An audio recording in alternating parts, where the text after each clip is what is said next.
Welcome to today's video where I'm going to talk about 7 different strategies that you can use to increase your return on ad spend. And the best part is that you can implement these into your ad campaigns right now without wasting budget or just throwing things at the wall hoping something will stick. You see, Meta is by far the easiest platform for someone who wants to start running paid advertising for their business. It's got a very low barrier to entry, really cheap cost, and very quick turnaround time for seeing results. But it's also one of the easiest places for people to get lost because of the nature of how big their platform actually is. What I mean by that is all the different features and tactics and strategies and updates. There's so much going on, it's hard to know what's working in real time. But if you're running a coaching, consulting, digital agency, or online business, then this video is going to talk about strategies that are working right now that can help you. Just like they've helped some of my clients. One of which was Benjamin, who's running a digital marketing agency for real estate investors that we took from $7,000 to $100,000 a month purely with Meta ads. Or one of my most recent clients, Shane, at the Content Growth Engine, where we took him from $20,000 a month to $120,000 a month, the majority of which came from paid advertising. Or even my own business that I took from $0 to $100,000 a month in 3 months with a couple $1,000s on paid ads. So if you think it's so simple as to film some ads, give them to the algorithm, step back and watch what happens, well, I'll let you know that you are mistaken. And while that strategy works for a lot of people, it often brings a lot of instability, volatility, and inconsistency that will eat away at your return on ad spend over time,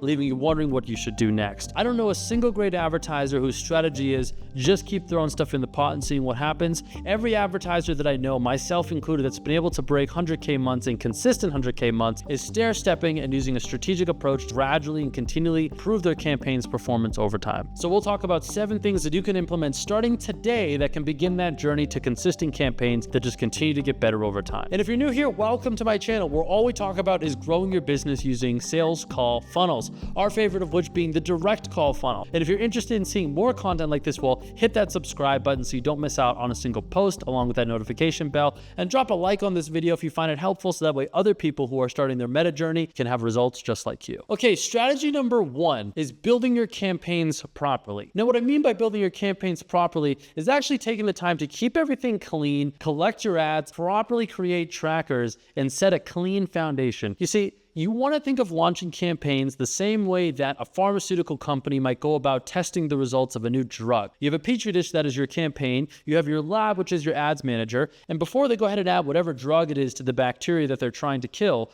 well, first they're going to clean the environment, which means get out any junk inside of your ads manager. Then they're going to prepare themselves to record and observe what's going to happen, which means filling out an ads tracker, a sheet that has your copy, your ads, and exactly what it is. And then they go ahead and add the drug in and watch what happens. And this, while so simple, is a place that so many advertisers go wrong. Too many ad accounts I've been inside of just have hundreds, if not thousands of campaigns with hundreds of ad sets inside of them, and thousands of the same ads have just been duplicated to hell. And let me tell you, that is not a strategy for success. I don't know any big advertiser who has more than 100 campaigns inside of a single ads manager. I'd say probably less than $500,000 a month in paid advertising. There's no reason for you to have more than probably 20 campaigns maximum, if even, inside of your ads manager. As a matter of fact, one of my largest clients that we took to $2.6 million a month had only 3 ads inside of 5 campaigns that was guiding all of their growth. So clean up your environment, launch your campaign. My recommended structure is having one that's a testing campaign on ABO with a couple different ad sets in there housing your different ads, and then just step back and let it run. Let it run for 3 to 4 days before you think about making any adjustments or modifications. Okay, strategy number 2 is standard events. And there's 2 ways to go about doing this. So when you go ahead and create your campaign and you go to your ad set, you can choose your conversion event. Now, one thing that I typically do is create custom conversions around standard events. Now, let me explain this really clearly because I got confused when I was doing this. A custom conversion is nothing more than having a specific piece of data you're collecting from one part of your website, and or a conversion that is custom. You can give it a name and it's special. But you have 2 ways that you can track data inside of that custom conversion. You can use standard events or you can use custom events. And this is where people go wrong. You want to use standard events. Quick little cutaway here. When I was doing some quality control in the video, I realized I did not explain this first point very well at all. So I'm gonna explain it right now. It's about a week and a half later. You obviously can tell I look a little bit different and the background's changed, but we'll presume with the video as usual. Let me go ahead and explain this first point with you right now. Okay, so what's important to know is that when you set up a Meta ads campaign, you have what's called standard and you have custom conversions. Now, what you need to know is that when you're creating a custom conversion, you can pick a bias, which is like okay, this is a custom conversion, but it is typically, or I should classify this as a standard event of schedule or submit application. There's actually around 20 of these that Meta provides for you by default. So what I like to use personally in my campaigns is I will create a custom conversion with a standard event as like the bias. And if you create a custom conversion, which I can explain in another video, you will see exactly what I mean and what I'm talking about when you choose conversion value. Let me actually show you what I mean. Okay, so you can see on my screen right here, this is the custom conversion section. When you create a custom conversion, you can choose your URL traffic, but what's important is choose the standard event for optimization, select your own category, don't use Meta recommended, select one here. If you're running a call funnel, you should use complete registration or schedule. Either one of those will work, but that's what I mean is there's a custom conversion with a standard event optimization inside of it, and that is very different than what is just a standard event, which looks like this. Okay, so right here I'm inside of an ad account, but you can see there's custom conversion here. This is grayed out. It can set up conversions. I don't have my pixel and everything properly optimized, but inside of choosing your conversion event, you can select the custom conversion that you created. So the reason why that's so important is coming back over here, standard events, everyone who's an advertiser can feed data to this. Custom conversions, only you can feed data back to this. So when you select a custom conversion that fires when someone hits a specific page in your funnel, hey, only people that hit this page on my website, tag that as a win for us. Versus standard events, which is, hey, if this person hits the page on my website, tell Meta that so that way everybody knows. And this will help prevent you from getting a lot of bookers, people that just book calls nonstop. I've had leads that schedule for my business that then next week go and schedule for my client's business because we have some campaigns that use a standard event, which means anybody on Meta who books calls is gonna be advertised to, versus custom conversion, which is what I prefer to use, where only people that have booked for us or people like those who have booked for us can schedule calls. Another way that you can make this better is only put this custom conversion on a qualified landing page versus an unqualified landing page. But all right, that wraps up point one. Let's resume with the video back at the fancy setup. Moving on to number 3, and this one is so simple, but I see it go wrong all the time, and that is make sure the promise or hook of your ad matches the headline of the next page they go to. And what I mean by this is if your ad says, I'm gonna get you 10 clients, your landing page or the next thing they see after they click better say, I'm gonna get you 10 clients. If those two things don't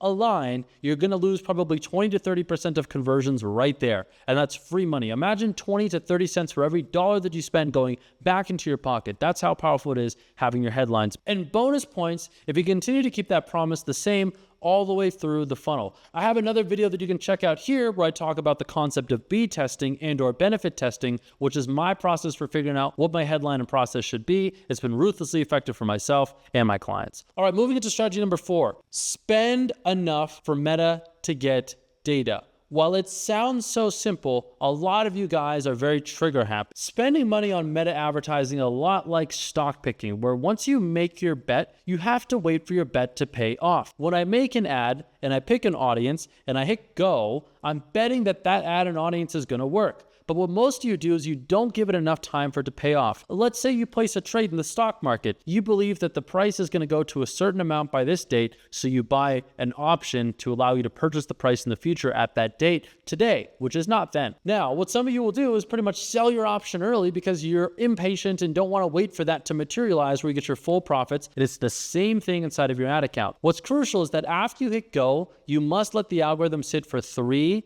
to 4 days uninterrupted before you can begin to judge or look at any form of campaign results to decide if it's something that you want to continue to scale or something that you want to cut. And this is something that's a universal rule across all of best practices for Meta. If you talk to the reps individually or take just about any program that exists on Meta ads out there, everyone's going to tell you the same. But what I see too many people do is they launch a campaign, they wait for it to get a couple clicks, they don't see any results, and then they shut it off thinking that something's broken. Or worse yet, they don't let it run long enough. Now let me give you some real game, go a level deeper on this, which is how long should you let it run for? We should let it run for 2 to 3 times the budget of your target cost for the thing you want the campaign to do. Now, what I mean by that is if I want my campaign to book me sales calls and I have a budget price of $150, well, I should budget for 3 times the price of one call to see if it's going to be effective for me or not. If I want to get customers, well, I should budget for 3 times the price of acquiring a customer to see if it's effective advertising. Now, I can't tell you why the number 3 in particular. This is just something that's been common practice across almost all of the internet with everybody that I've looked at. at are theories or everything that I've studied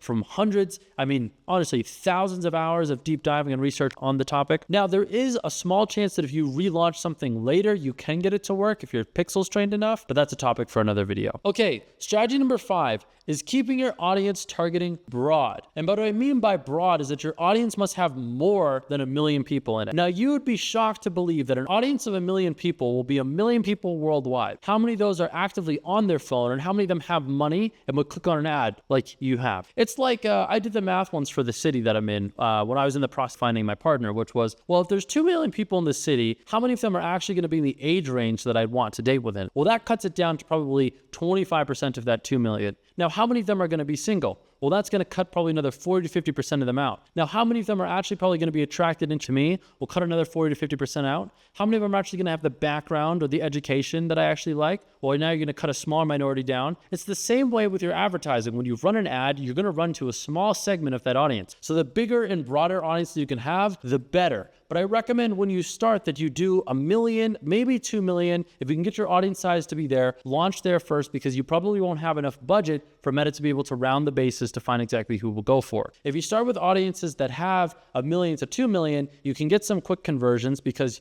Meta will bring your ads to those people who are the most likely to convert. And then you can expand out quicker because you have what is called validation inside of the pixel. You've built a positive feedback loop inside of the machine learning algorithm that is Meta. But you also must give it enough budget and time. So use the rule that I told you from before, which is 3 times whatever your target cost is before you begin to make a judgment as to whether it will work or not. Large audiences, larger budgets, and patience. Who would have thought? But those are the 3 things that you need to see results 80 to 90% of the time. All right, let's go into point number 6, and that is to test plenty of creatives. Now, this one's pretty common knowledge, but what I mean by test creatives is don't just keep remaking the same creative. What I mean is create variation. So what you want to do, and this is the strategy and framework that I use, is I create maybe 2 to 3 bodies that explain what it is my product is about, and then I create a bunch of different hooks, and then once I find a winning hook, I'll make variation. The difference between a variation and a new hook is a variation is if I say I'll get you 10 clients sitting at this table with this background, that's going to attract somebody different than if I'm sitting on my balcony with plants behind me,